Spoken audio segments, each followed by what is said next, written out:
Τι είναι το υλικό του υπολογιστή? Το υλικό του υπολογιστή είναι όλα τα φυσικά μέρη που αποτελούν έναν υπολογιστή.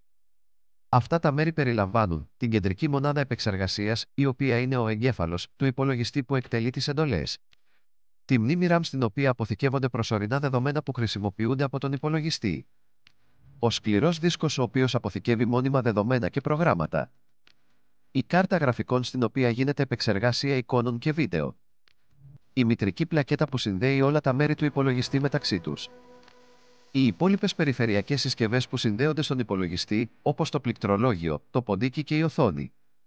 Διαχωρισμός του υλικού σε συσκευές εισόδου και εξόδου.